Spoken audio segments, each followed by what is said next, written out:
Good morning, students. Welcome back you.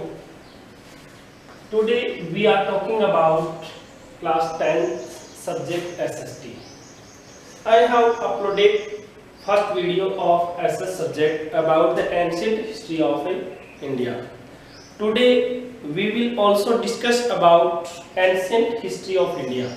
And I have told you that history can be divided into three parts: ancient, middle, and last one was modern. Understand?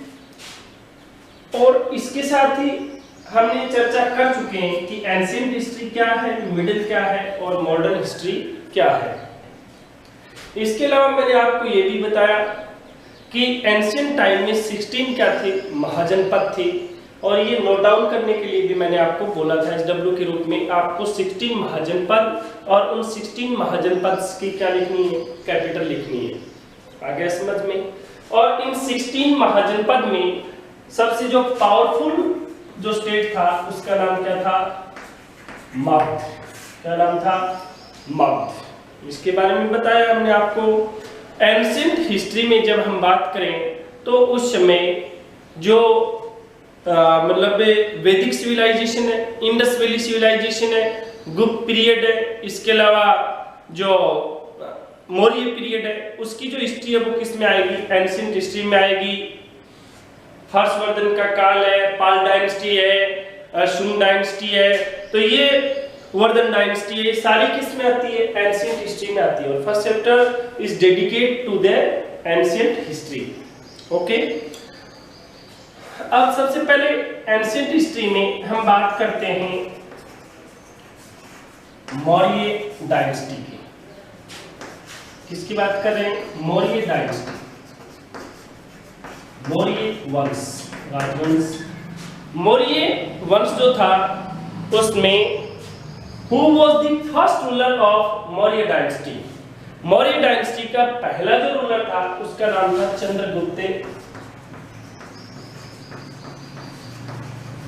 Chandragupta Maurya.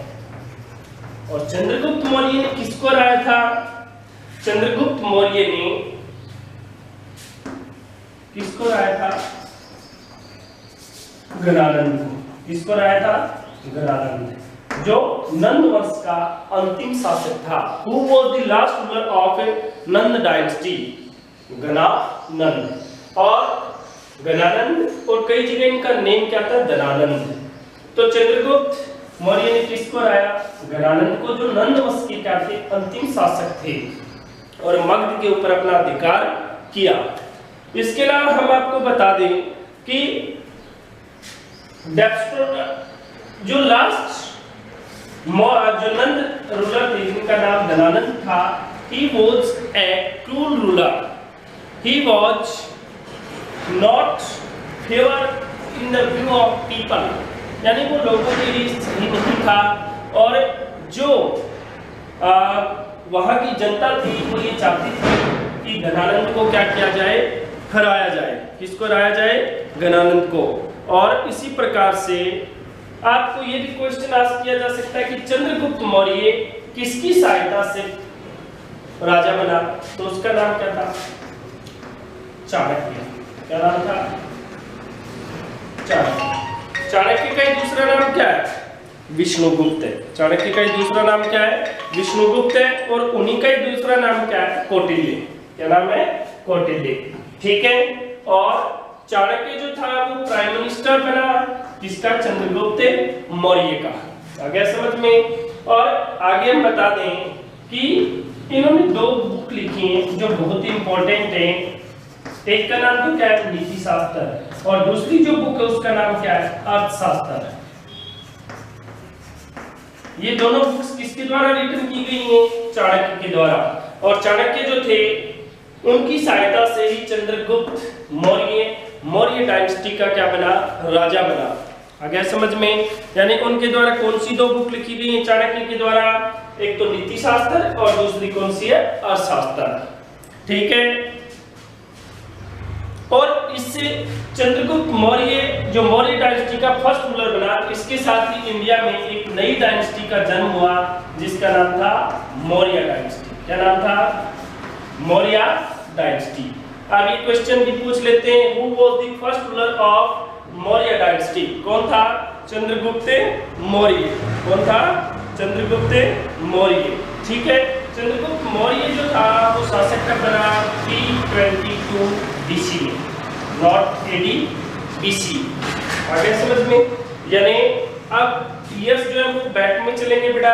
क्यों चलेंगे? क्योंकि before Christ यानी BC में हमेशा years क्या चलते हैं? Back में चलते हैं। और AD एनाटॉमी में ईयर्स क्या चलते हैं? आगे चलते हैं। इसके बारे में मैं आपको बता चुका हूँ, BC क्या होता है और AD क्या होता है। तो इन्होंने नंद रूलर धनानंद को क्या किया था? पराजित किया था। धनानंद को हरा करके और चंद्रगुप्त मौर्य शासक बनाकर 322 BC। ठीक है, किसकी सहायता से? चाणक्य की सहायता से, कौटिल्य की सहायता से। और ये धनानंद था, ये लास्ट नंद रूलर था। अब देखिए चंद्रगुप्त मौर्य ने किन किन स्थानों को विजिट किया, कौन कौन से स्थान जीते उन्होंने? तो आपको एक तो नाम याद रखना, काबुल, हेरात, कंधार, बलूचिस्तान। ये सारे स्थान है बेटा वर्तमान में कहाँ पे? ये गल्फ कंट्रीज में जो इस्लामिक नेशंस हैं, ईरान, इराक, काबुल, कंधार, हेरात, अफगानिस्तान, इसके आसपास का जो क्षेत्र है, पहले किस में शामिल था? ये ग्रेटर इंडिया में शामिल था। और ग्रेटर इंडिया में होने के कारण इस स्थान को विजिट किया किसने? चंद्रगुप्त मौर्य ने। ठीक है, कहने का मतलब नॉर्थ और इसके अलावा वेस्टर्न इंडिया का मोस्टली पार्ट, और इसके अलावा Punjab, plains of Ganga and Yamuna. Ganga और यमुना का जो प्लेन है, मैदानी भाग है, वो बहुत ज्यादा क्या फर्टाइल है, तो इसलिए उन प्रदेशों को भी इन्होंने क्या कर लिया? जीत लिया। इसके अलावा बिहार, बंगाल, गुजरात, विंध्याचल प्रदेश, कश्मीर, और कश्मीर भी किसका पार्ट था? चंद्रगुप्त मौर्य के दरबार में शामिल था, चंद्रगुप्त के राज्य में शामिल था। तो कहने का मतलब हेरात, बलूचिस्तान, काबुल, कंधार, पंजाब, गुजरात, बिहार, वेस्ट बंगाल, इन सारे स्थानों को उन्होंने क्या कर लिया? विजिट कर लिया। नेक्स्ट देखिए बेटा, चंद्रगुप्त मौर्य ने कितने साल तक शासन किया? Chandragupta Maurya ruled 24 years. How many years? 24 years. Okay, और चंद्रगुप्त मौर्य ने अपना जो लास्ट टाइम है वो श्रवणबेलगोला, कहाँ पे स्पेंड किया था? श्रवणबेलगोला, जो कहाँ पे? कर्नाटक में। और चंद्रगुप्त मौर्य का जो लास्ट टाइम है वो श्रवणबेलगोला में बीता, जो कहाँ पे है? कर्नाटक में है। और लास्ट में चंद्रगुप्त मौर्य वैसे क्या था? बुद्धिज्म था। गुप्त मौर्य जो पीरियड हुआ है उसमें जो किंग्स में उन्होंने कौन से रिलीजन का फॉलो किया है? बुद्धिज्म का, यानी वो बौद्ध धर्म के फॉलोअर थे।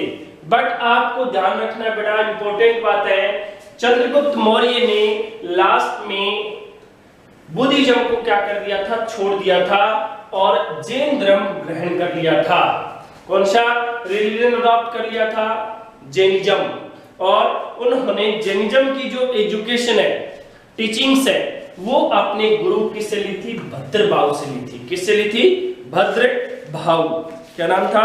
भद्रबाहु। तो इस प्रकार से हम कह सकते हैं कि चंद्रगुप्त मौर्य का जो लास्ट टाइम है वो कहां पे बीता? श्रवणबेलगोला में। और श्रवणबेलगोला कहां पे है? कर्नाटक में। टाइम स्पेंड हुआ कहां पे? श्रवणबेलगोला। और श्रवणबेलगोला कहां पे? कर्नाटक। चंद्रगुप्त मौर्य ने लास्ट में कौन सा रिलीजन अडॉप्ट कर लिया था? जैनिज्म। और जैनिज्म की एजुकेशन उन्होंने रिलीजन एजुकेशन कहां से टेकन की थी? भद्रबाहु से। कहां से टेकन आउट की थी? भद्रबाहु से। ठीक है ना। और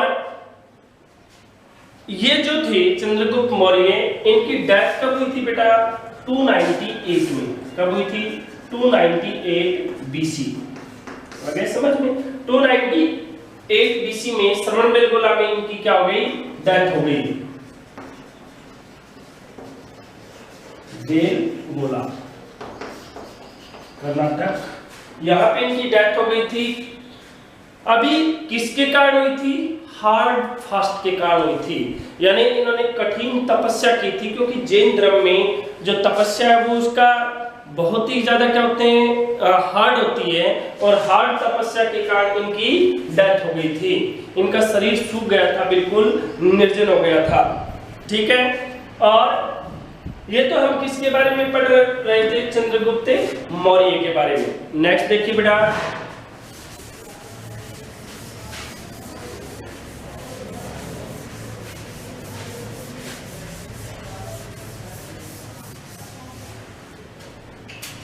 Chandragupta Maurya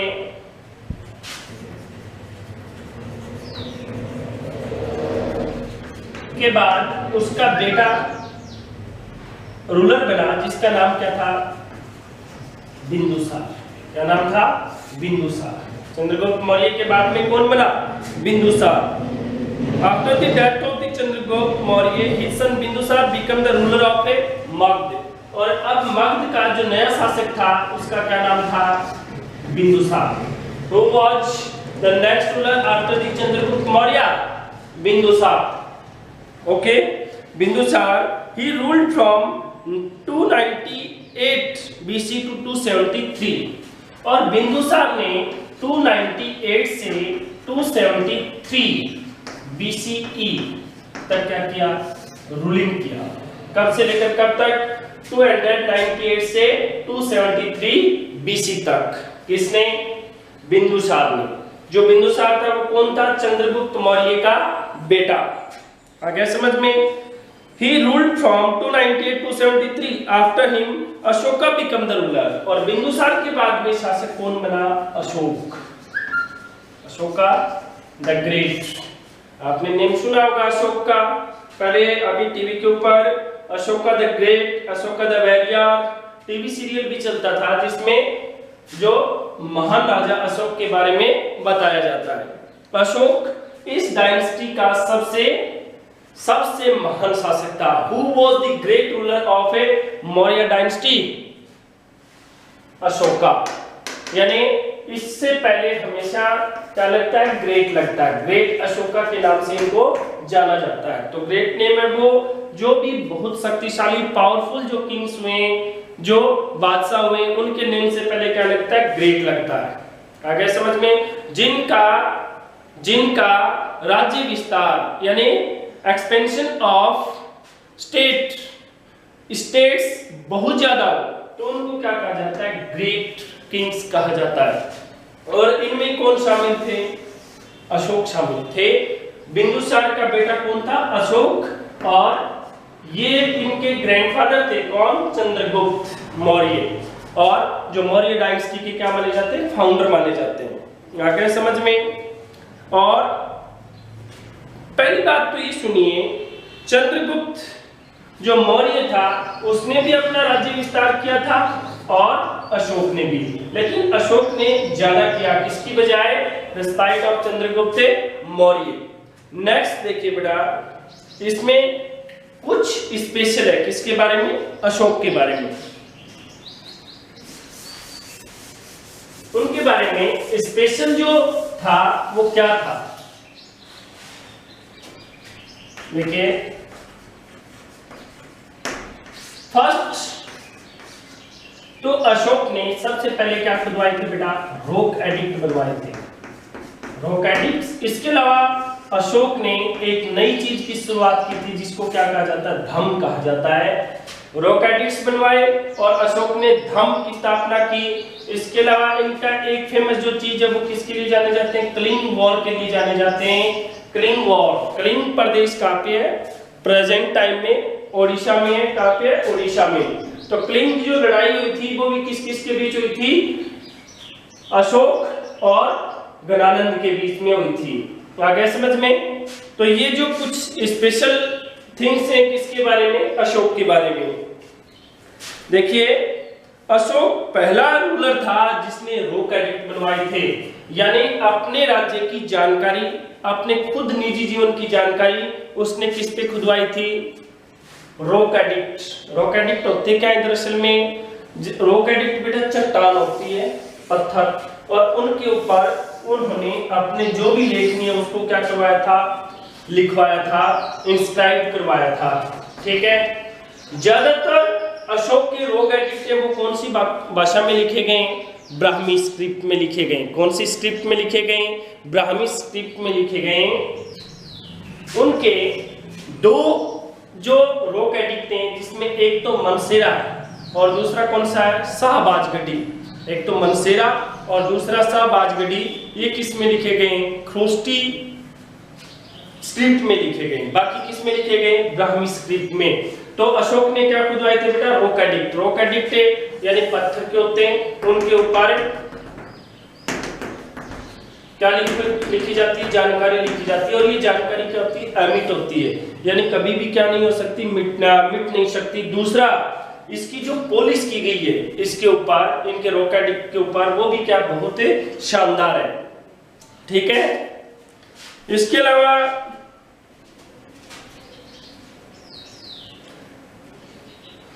in the 8th year of his coronation, यानी अपने कोरोनेशन, कोरोनेशन क्या होता है बेटा, राज्य अभिषेक। अपने कोरोनेशन के 8th ईयर्स में, यानी 8वें वर्ष में, अपने कोरोनेशन के 8th ईयर में इन्होंने 261 में क्या लड़ा था, कलिंग वॉर लड़ा था, Kalinga war, in which around 1 lakh people were killed।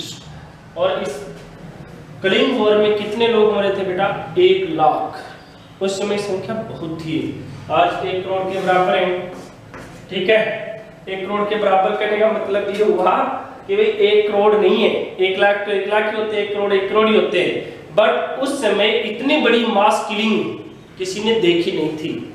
यानी 1 लाख तो बहुत बड़ी बात थी, 1000 भी मरते तो भी वो बहुत बड़ी किलिंग मानी जाती थी। और इस किलिंग वॉर में कितने मरे थे, 1 लाख पीपल।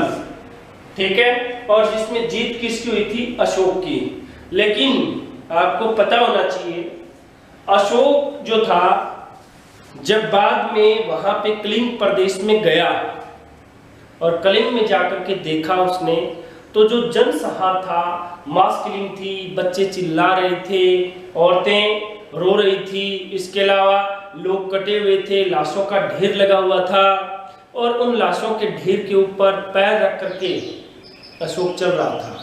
तो बाद में उसने एक साधु से पूछा कि ये क्या है, तो उसको नहीं पता था कि अशोक है। तो उसने ये कहा कि भाई ये हमारा जो हाल है वो किसके कारण हुआ है, अशोक के कारण हुआ है, कि वो इस दुनिया का सबसे क्या निर्दयी आदमी है। तो इससे अशोक का जो हार्ट है वो क्या हो गया, मेल्ट हो गया, बिल्कुल द्रवित हो गया, पिघल गया। उसने सोचा कि वो आज के बाद में किसी को भी नहीं मारेगा, किसी के साथ युद्ध नहीं करेगा। तो इसलिए उसने युद्ध न करने का विचार है वो मन में बना लिया, इतनी बड़ी मास किलिंग को देख करके। We can say after it the heart of Ashoka had been changed, यानी अशोक का हृदय अब क्या हो गया था, परिवर्तित हो गया था। किसके कारण, कलिंग वॉर के कारण, जो कब हुआ था बेटा, 261 में, अपने कोरोनेशन के कौन से ईयर में, 8th ईयर में।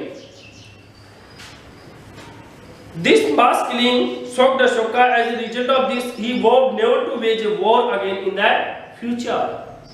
Was vowed never to wage a war again in the future. उसने फ्यूचर में ये मानस बना लिया कि वो कभी भी क्या नहीं करेगा, युद्ध नहीं करेगा। किसने, अशोक ने।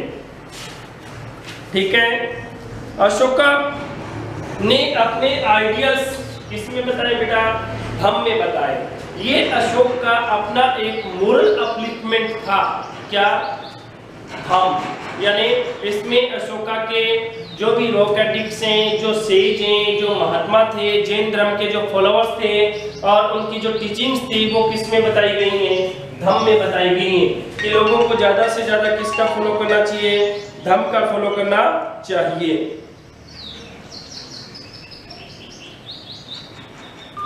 किसका फॉलो करना चाहिए? धर्म का फॉलो करना चाहिए। ठीक है, नेक्स्ट देखिए बेटा, for the moral upliftment development of Mankind, ये मनुष्य जो जाति है उसके मोरल अपलिफ्टमेंट के लिए, उसके डेवलपमेंट के लिए बताई गई है। According to him shunning of evil actions, कि एक आदमी को अपने एविल एक्शंस को क्या करना चाहिए? शनिंग करना चाहिए। शनिंग का मतलब क्या होता है? परित्याग करना, छोड़ना, renounced, welfare to the entire world, compensation, compensation होती है सहानुभूति, charity, truth, purity of actions is a dharma, यानी एक्शंस में प्योरिटी, चैरिटी, वही क्या कहलाता है? धर्म कहलाता है। तो ये सब किसने बताया है? अशोक ने। Most of the instant Ashoka's are in Brahmi script, I have told about you. Ashoka की मोस्टली जो रोकेटिक्स हैं वो किस में लिखे गए? ब्राह्मी लिपि में लिखे गए। Instant are found in Kharosthi script, 2 in Mansehra और एक शाहबाजगढ़ी। इन देखिए ये भी इंपॉर्टेंट बात है, अशोक के जो रॉक एडिक्ट हैं उनकी जो स्क्रिप्ट है बेटा वो हिंदी नहीं है, ना इंग्लिश है ना संस्कृत है, उसका लिखने का स्टाइल क्या है? अलग है। आ गया समझ में?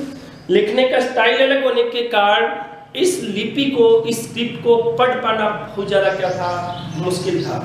यानी बहुत सारे स्कॉलर्स ने ट्राई किया, बार बार इसका स्टडी किया कि भाई ये वास्तव में लिखा क्या गया है।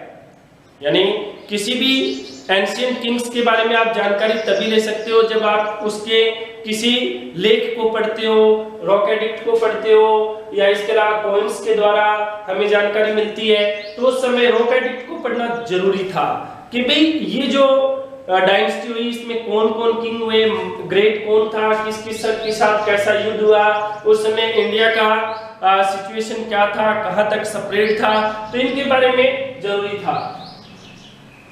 आपको बता दें बेटा, ये भी इंपॉर्टेंट है, James Prinsep, James Prinsep was the first person who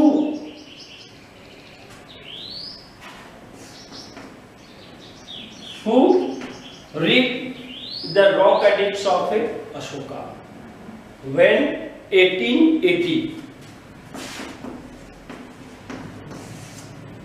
James Prinsep वो पहला बंदा था, वो फर्स्ट पर्सन था, वो फर्स्ट स्कॉलर था जिसने अशोक के रॉक एडिक्ट की जो स्क्रिप्ट है उसको क्या किया था? रीड आउट किया था। कौन था? James Prinsep. कब? 1880। 1880। A British officer named James Prinsep became the first person to successfully interpret the inscription of Ashoka। अब देखिए 232 में अशोका की क्या हो गई? डेथ हो गई।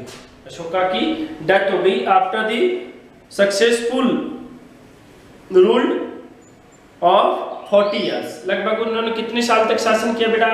40 इयर्स तक। After Ashoka his weak successor ruled for the next 50 years. लेकिन अशोक के जो सक्सेसर थे, सक्सेसर क्या होते बेटा? उत्तराधिकारी। यानी अशोक के बाद में जो राजा हुए मौर्य डायनेस्टी के, वो ज्यादा पावरफुल नहीं थे, वो सारे क्या थे? वीक थे। और वीक होने के कारण जो मौर्य डायनेस्टी है वो धीरे धीरे क्या होने लग गई? डिक्लाइनिंग होनी स्टार्ट हो गई। यानी मौर्य डायनेस्टी है वो धीरे धीरे क्या होने लग गई? डिक्लाइन होने लग गई। इस डायनेस्टी का जो पावरफुल रूलर था वो कौन था? अशोका। और अशोक के डेथ के 50 इयर्स के बाद इस डायनेस्टी है वो धीरे धीरे वीक होने लग गई। Who was the last ruler of Maurya dynasty? It is important question. Who was the last Maurya ruler? The last Maurya ruler was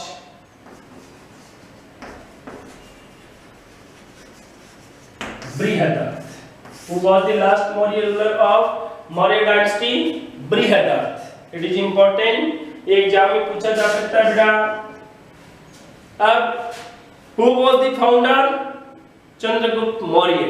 And who was the last? Brihadath. Who was the last? Brihadath. ठीक है। और एक बात का ध्यान रहे बेटा, Maurya dynasty कौन से रिलीजन का फॉलो करती है? बार बार बता रहे हैं हम आपको, बुद्धिज्म का। किसका फॉलो करती है? बुद्धिज्म का। ठीक है, बौद्ध धर्म के फॉलोवर हुए कौन? मौर्य रूलर। और उन्होंने सबसे ज्यादा तवज्जो रिटन वर्क, कंपोजिशन, इसके अलावा जो सेज वगैरह थे वो सारे किस में शामिल थे? बुद्धिज्म में शामिल थे। तो इन्होंने प्रायोरिटी किसको दी है? बुद्धिज्म को प्रायोरिटी दी है। किन्होंने? मौर्य रूलर्स ने। नेक्स्ट देखिए बेटा, who was the last ruler of Maurya dynasty? Brihadatta. अब एक बात का ध्यान रहे, बृहदत्त को असिस्टेट किया था किसने? पुष्यमित्र शुंग ने। And who was the minister of Brihadatta? Pushyamitra Shunga. और पुष्यमित्र शुंग ने कौन सी डायनेस्टी एस्टैब्लिश की थी? New dynasty. और उस डायनेस्टी का नाम था शुंग डायनेस्टी। विच डायनेस्टी? शुंग डायनेस्टी। ब्राह्मण मंत्री था, हिंदूइज्म था, हार्डकोर हिंदूइज्म। तो ये पुष्यमित्र शुंग थे, इन्होंने किसको मार दिया? बृहदत्त को। और बृहदत्त को मार करके कौन सी डायनेस्टी एस्टैब्लिश की? Shunga dynasty. Who was the first ruler of Sung dynasty? Brihadatta. अब देखिए, जो मौर्य डायनेस्टी थी उसके बारे में कुछ स्पेशल बातें और भी थी। अगर समझ में स्पेशल क्या था वो हम आपको बता रहे हैं। ठीक है बेटा, ध्यान से समझिएगा। यानी मौर्य डायनेस्टी के बारे में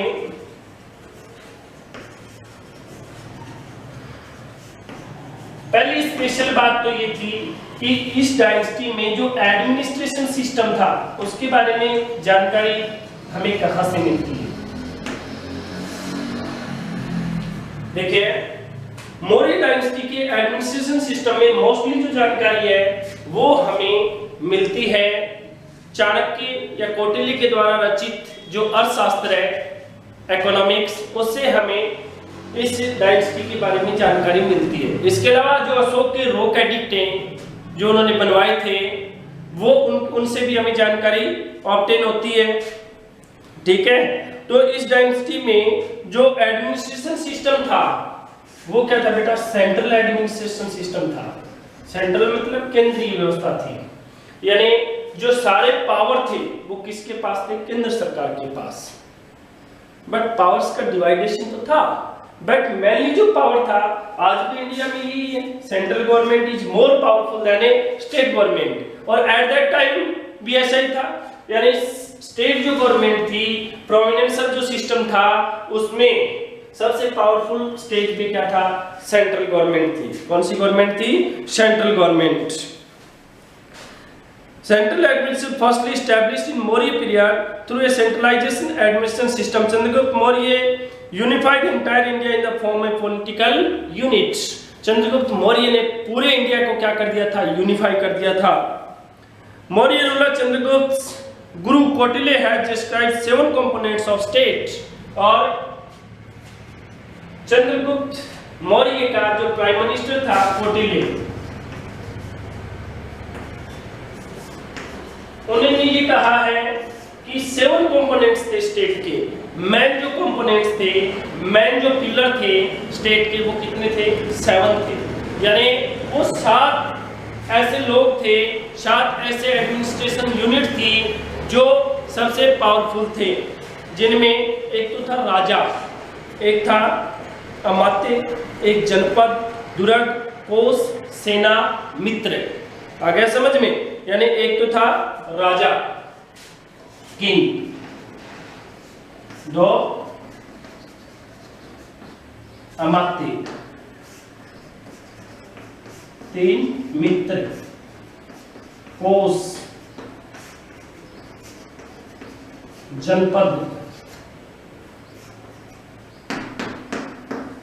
एक तो किंग, अमात्य, मित्र, कोष, जनपद, और इसके अलावा एक था दुर्ग,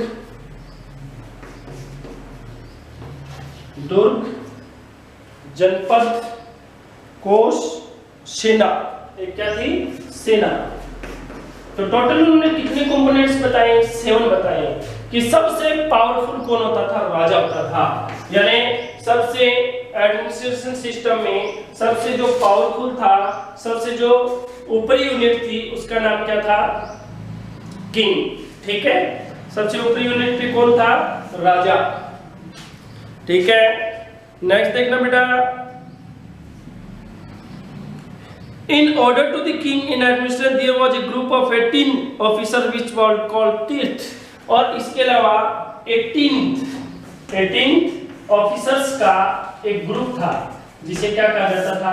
तीर्थ कहा जाता था। क्या कहा जाता था? तीर्थ। तीर्थ यात्रा नहीं थी उस समय के बेटा नेम में, तो उस समय के नेम में इनको क्या कहा जाता था? तीर्थ कहा जाता था, तीर्थ कहा जाता था। Minister, priest, commander and prince were the most important tirthas. Maurya dynasty was divided into province. Province क्या होती है? रियासत, छोटे छोटे राज्यों में डिवाइड थी। In the time of Chandragupta Maurya there were 4 provinces which increased in 5 in the time of Ashoka with the victory of Kling। These provinces were controlled by the royal officers named Kumar और आर्यपुत्र। और ये province जो थी और इनमें जो राजा होता था, जो राज करता था, उसको क्या कहा जाता था? कुमार या आर्यपुत्र कहा जाता था। और इसके अलावा मौर्य डायनेस्टी की और जो दूसरी जानकारी है वो हमें किससे मिलती है? इसके अलावा जो दूसरी जानकारी है वो हमें अभी जो मैक्सनीज था, मैक्सनीज, और उसने एक बुक लिखी है जिसका नाम क्या था? इंडिका। मैक्सनीज की जो पुस्तक है इंडिका, उससे भी जानकारी मिलती है। In Maurya period military administration was controlled by 6 committees. Maurya period में जो मिलिट्री का एडमिनिस्ट्रेशन था, जो सेना थी, उसका जो कंट्रोल था वो 6 कमेटीज से होता था। मौर्य जो सोसाइटी थी उसमें 4 क्लास थी। कितनी क्लास थी बेटा? 4। पहले जो वैदिक टाइम में भी क्लासें कितनी होती थी? 4 ही होती थी, ब्राह्मण, वैश्य, शूद्र और क्षत्रिय। और मौर्य पीरियड में भी कितने जो मतलब जातियां थी? 4। आज तो बहुत हैं, लेकिन एंशिएंट टाइम में इंडिया में सिर्फ 4 ही जातियां थी, ब्राह्मण, वैश्य, शूद्र और क्षत्रिय। तो ये उस समय भी था। इस समय 2 प्रकार के कोर्ट होते थे, एक तो धर्मसाध्य और दूसरे कंटकशोधन। In Maurya period the condition of women was better than that of Smriti period. Maurya period में महिलाओं की सिचुएशन थोड़ी सी बेटर थी। They were allowed to the remarry and perform yoga.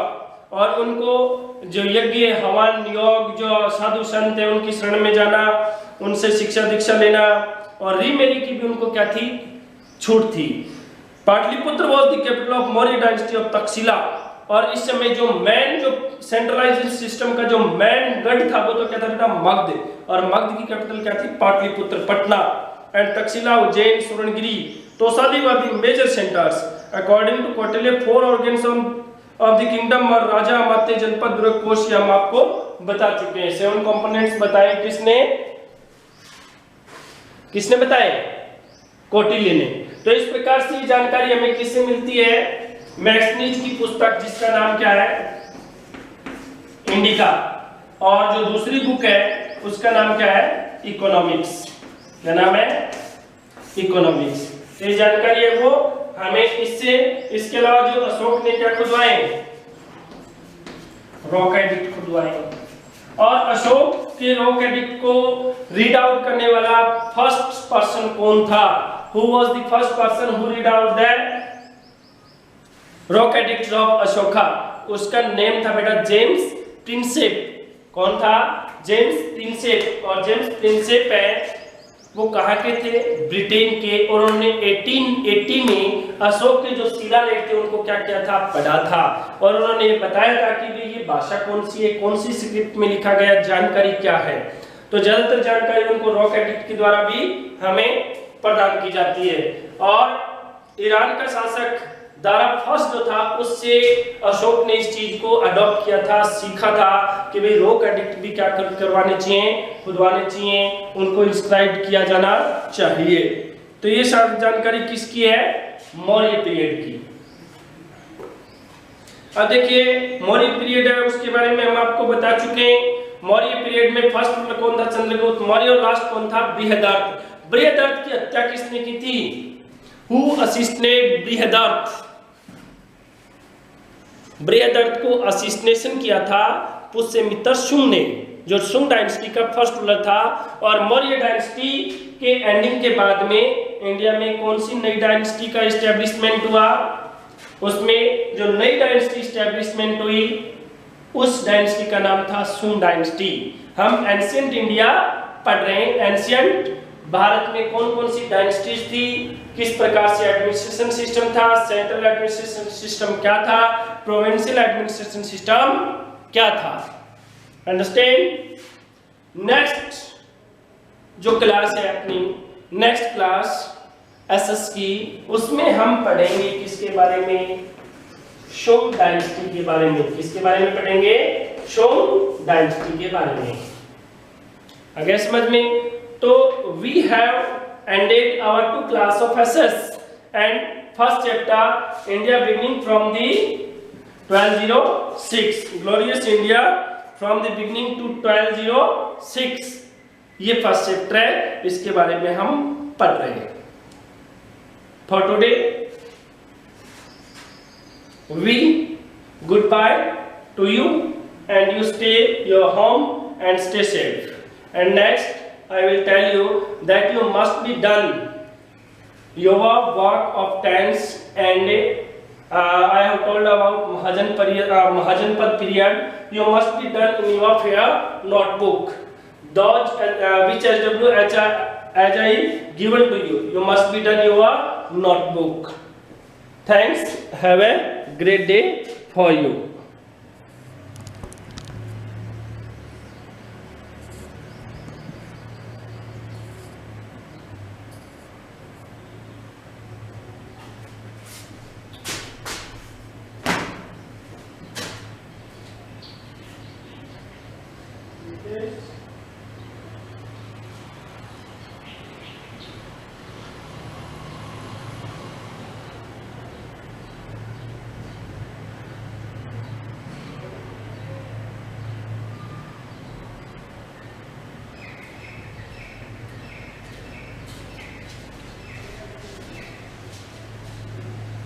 हमने मौर्य डायनेस्टी के बारे में पढ़ा था। अब बेटा स्टोरीज हैं, एसएस एंशिएंट हिस्ट्री, अब उसमें क्या स्टोरीज हैं और उस बेस पे आपको चलना है। Who established Maurya dynasty? Chandragupta Maurya. Chandragupta Maurya किसकी सहायता से रूलर बना था? कौटिल्य की सहायता से। और Kautilya was the prime minister of the Chandragupta Maurya. मैंने ये भी बताया चंद्रगुप्त मौर्य था, उसमें वो बौद्ध धर्म का था, बुद्धिज्म, लास्ट में उसने जैनिज्म को अडॉप्ट कर लिया था। और इसके अलावा चंद्रगुप्त मौर्य ने लास्ट टाइम में जो जैनिज्म अडॉप्ट किया उसकी जो टीचिंग्स है वो किससे ली थी? भद्रबाहु से ली थी। किससे ली थी? भद्रबाहु से। नेक्स्ट आपको चंद्रगुप्त मौर्य का बेटा कौन था? बिंदुसार। बिंदुसार का बेटा कौन था? अशोक। और अशोक के बाद में जो रूलर हुए वो सारे क्या थे? वीक थे। वो जो सक्सेसर हुए उनमें वो पावर नहीं था जो अशोक, बिंदुसार और चंद्रगुप्त मौर्य में था। यहां तक हम आपको बता चुके हैं। और who was the last Maurya ruler? Last जो मौर्य रूलर था उसका नाम क्या था बेटा? बृहदर्थ। क्या नाम था? Brihadratha. And Brihadratha was assisted by Pushyamitra Shunga. Who was Pushyamitra Shunga? He was a Brahmin minister of Brihadratha. और उसने क्या कर दी थी? हत्या कर दी थी। किसकी? बृहदर्थ की। असिस्टेट कर दिया। और खुद इंडिया में अब एक नई डायनेस्टी का जन्म हुआ। इंडिया में एक नई जो राजवंश है वो उभर करके हमारे सामने आया। सभी को बता देता हूं आपको, उस राजवंश का नाम क्या था?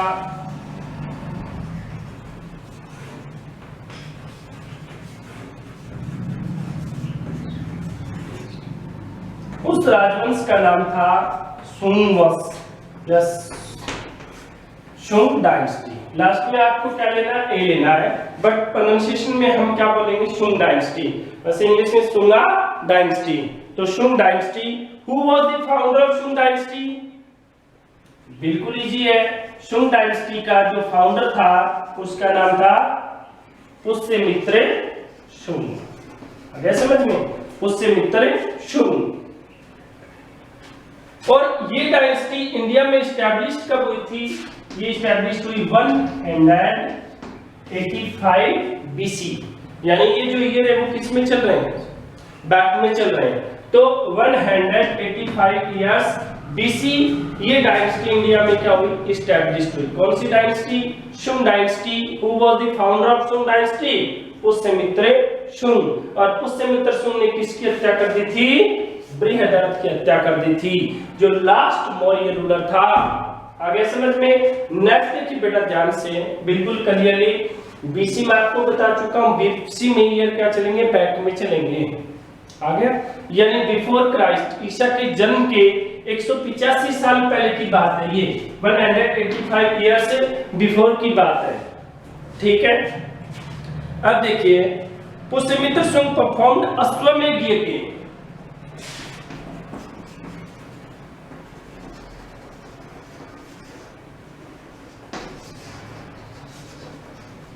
ये भी याद रखने वाली बात है बेटा, अश्वमेध यज्ञ का आयोजन कौन करते थे? ये बात हमेशा याद रखना। अश्वमेध यज्ञ का आयोजन हमेशा कौन करते थे? हिंदू करते थे। कौन करते थे? हिंदू शासक। और जिसमें नेम किसका आता है? पृथ्वीराज चौहान। लव और कुश का नाम सुना होगा आपने। राम के दो बेटे थे, लव और कुश। और श्री रामचंद्र जी ने भी लास्ट में क्या किया था? अश्वमेध यज्ञ किया था और उनका घोड़ा पकड़ लिया था। किसने? लव और कुश ने। तो ये जो कहानी है, तो प्राचीन समय में क्या होते थे बेटा? अश्वमेध यज्ञ होते थे, जिसमें बहुत सारे हजारों की संख्या में जो पंडित थे उनको शामिल किया जाता था। तो पुष्यमित्र शुंग ने अपने रेन में, आर्यजियन रेन का बेटा राज्य, अपने राज्य में कितनी बार? ट्वाइस टाइम, यानी 2 बार क्या किया था? अश्वमेध यज्ञों का आयोजन किया था। कितनी बार किया था? 2 बार। किसने? पुष्यमित्र शुंग ने। ठीक है। और संस्कृत के स्कॉलर, संस्कृत के जो सबसे बड़े स्कॉलर थे, जिनका नाम क्या था बेटा?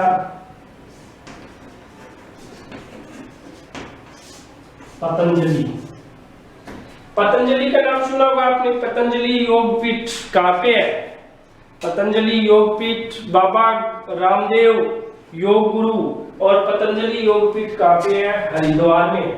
और ये किसके नाम पे बेटा? ये पतंजलि नाम के बहुत बड़े संस्कृत के क्या हुए थे? स्कॉलर हुए थे। और उन्हीं के नाम पे पतंजलि योगपीठ बाबा रामदेव ने स्टार्ट की थी।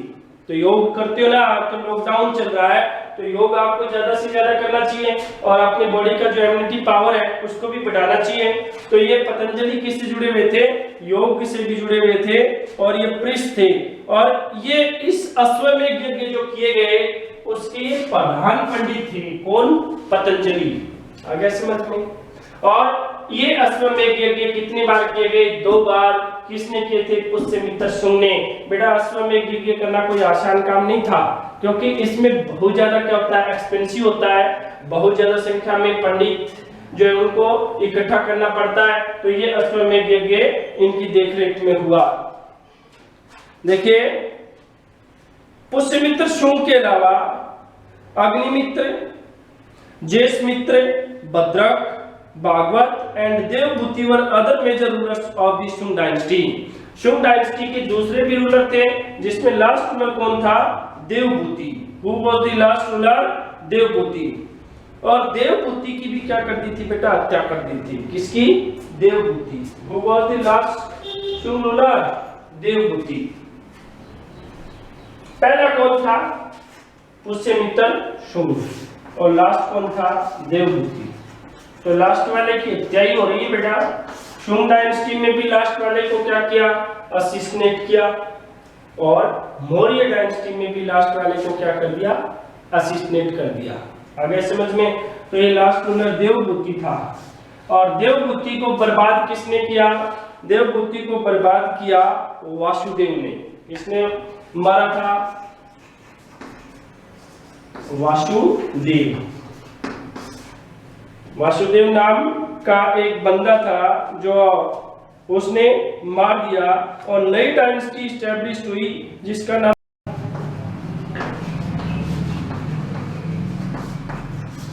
क्या नाम था? कर्णव डायनेस्टी। आ गया समझ में? कब? 73 बीसी में। ये तो 185 में और ये कब हुई? 73 बीसी में। कर्णव डायनेस्टी किसने स्टैब्लिश की थी? वासुदेव ने। आ गया समझ में? और ये डायनेस्टी है, ये भी कुछ ही समय के लिए फाउंडेशन हुई, 10-12 साल के लिए। उसके बाद ये डायनेस्टी है, ये भी क्या हो गई? एंडिंग हो गई। अब देखिए जो नई डायनेस्टी है उसके बारे में जो इम्पोर्टेंट है। कर्णव डायनेस्टी है वो ज्यादा इम्पोर्टेंट नहीं है, ये कुछ ही समय के लिए इंडिया में इस्टेब्लिशमेंट हुई।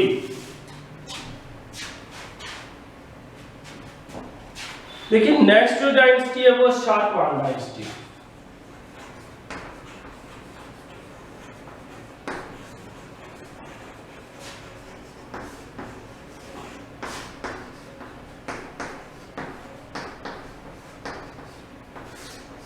कौन सी डायनेस्टी है? शातवाहन डायनेस्टी। नेक्स्ट डायनेस्टी यानी फर्स्टली जो डायनेस्टी है वो तो कौन सी थी?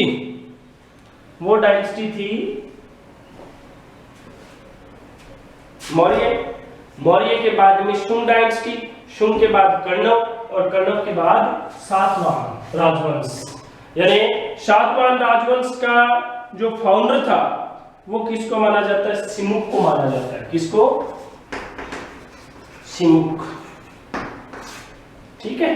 इस डायनेस्टी का जो प्रमुख जो फाउंडर फर्स्टली जो किंग हुआ सबसे पहले उसका नाम क्या था? सिमुक। और ये डायनेस्टी कब हुई बेटा? 60 बीसी के अराउंड। क्लियर नहीं कह सकते, लगभग 60 बीसी के आसपास इस डायनेस्टी का इस्टेब्लिशमेंट हुआ। और इस डायनेस्टी का दूसरा नाम है वो क्या है? बता सकता है कोई स्टूडेंट? ये डायनेस्टी है, इसका दूसरा किस नाम से जाना जाता है इस डायनेस्टी को?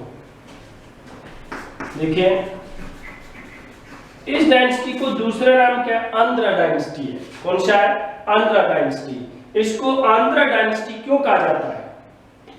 ध्यान से समझिएगा।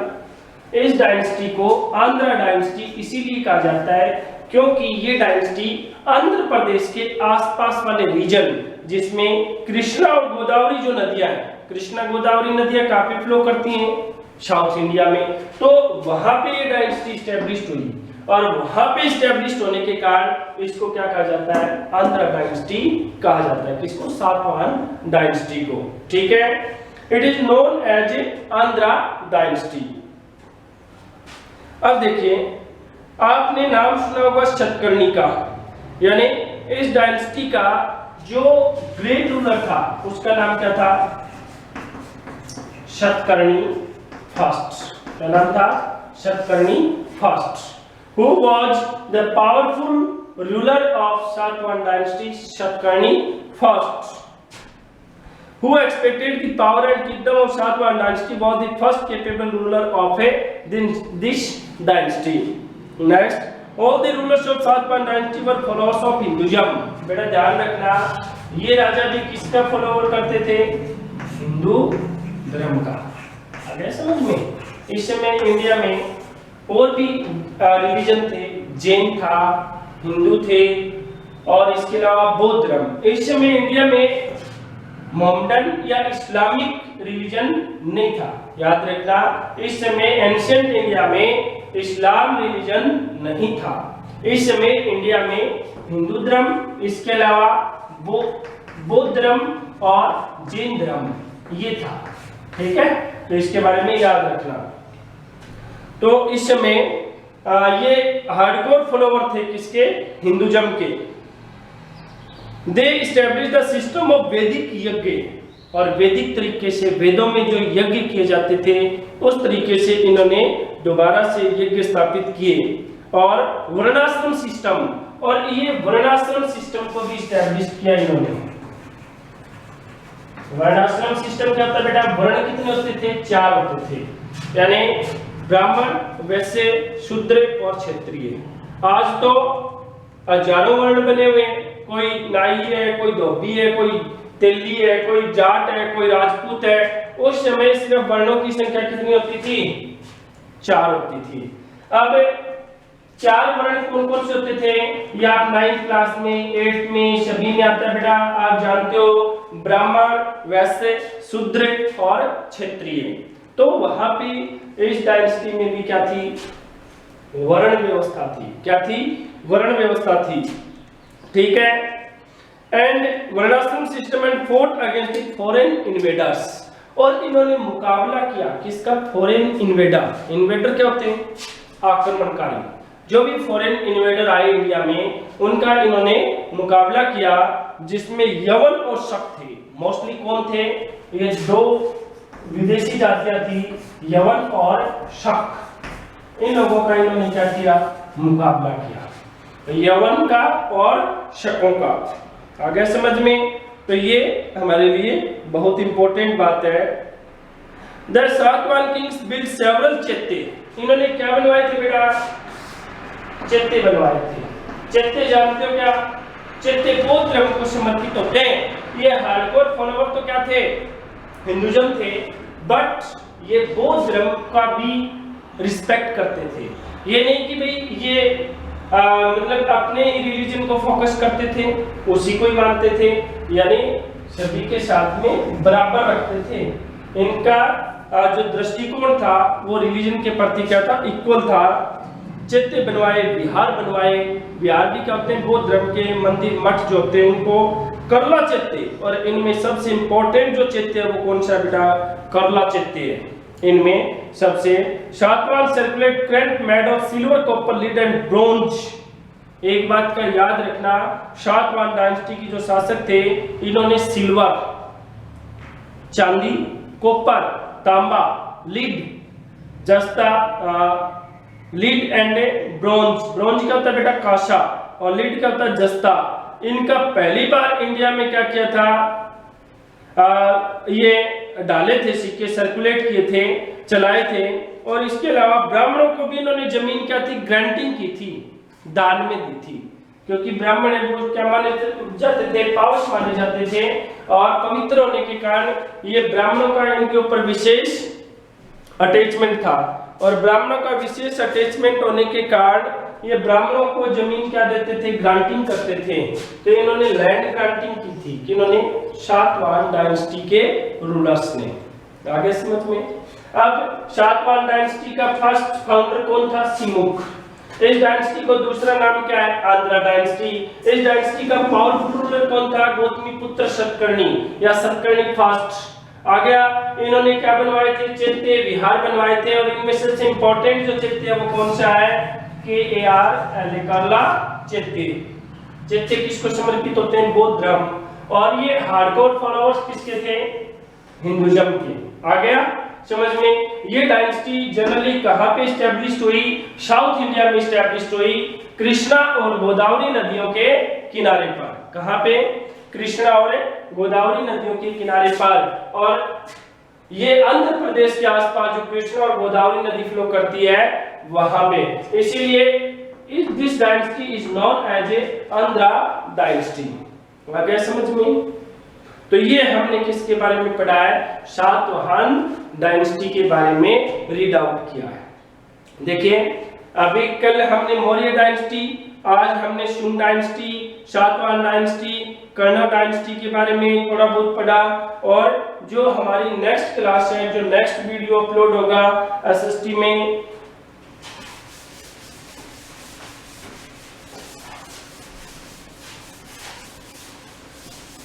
जो हमारा नेक्स्ट वीडियो अपलोड होगा वो हम आपको बता देते हैं वो किसका होगा? गुप्त डायनेस्टी का होगा। किसका होगा? गुप्त डायनेस्टी। ये थोड़ा सा बेटा लंबा चलेगा। गुप्त डायनेस्टी, इसके बारे में हम स्टडी करेंगे। आगे समझ में?